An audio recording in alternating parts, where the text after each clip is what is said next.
Hello snowboarders of the internet, I'm your host Avran LeFeber, and in this video we'll be reviewing the Red Hare by Cockerel.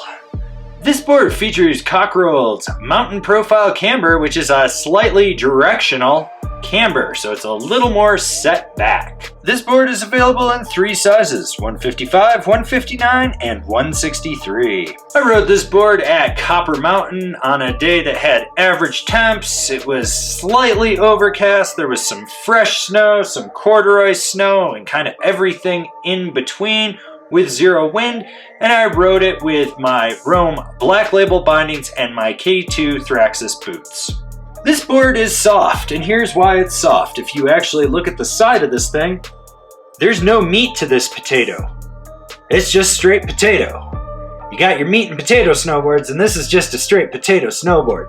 There's nothing in that nose.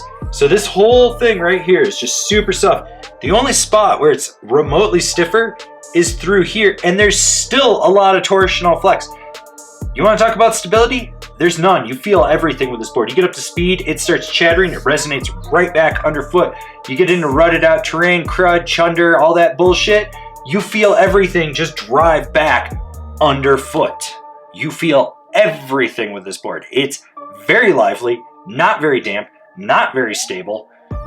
It's just there. But I mean, if you look at the actual profiling from the side, there's literally nothing in that nose and tail. There's nothing at all.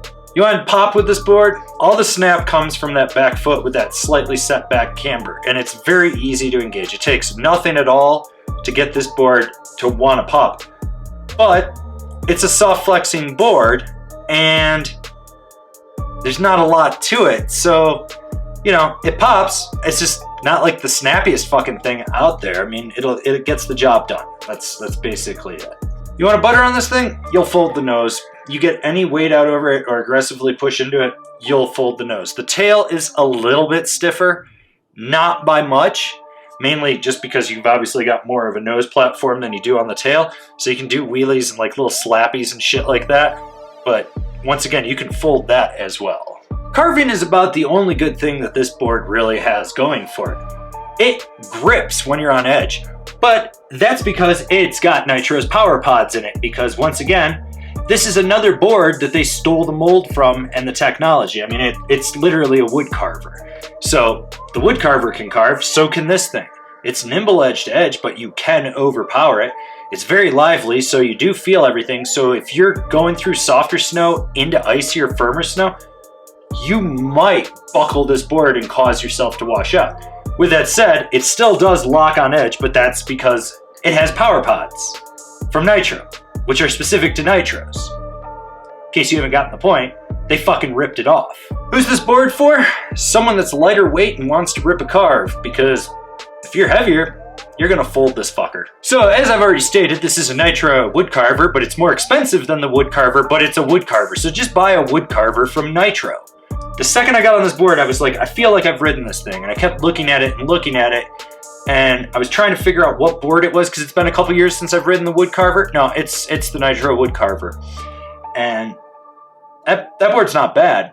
I feel like this one's a little softer, but other than that, it's a Nitro wood carver. They fucking stole the molds. These guys want to try to get into the Western market. They can't do it because they're literally stealing shit. So if you are ideally thinking of one of these, just buy a fucking Nitro wood carver. Comparable boards: the Nitro wood carver, the United Shapes Voyager, the Nidecker Mosquito. This has been my review of the Cockerel Red Hare. Do you agree? Do you disagree? Are you going to buy one? Do you own one? I highly doubt anyone watching this owns one or is going to buy one. They're probably just going to buy a Nitro wood carver. Anyways, if you're new here, remember to subscribe, click the bell, get those notifications. That way you're not missing any of the videos we got coming out for all you snowboarders of the internet.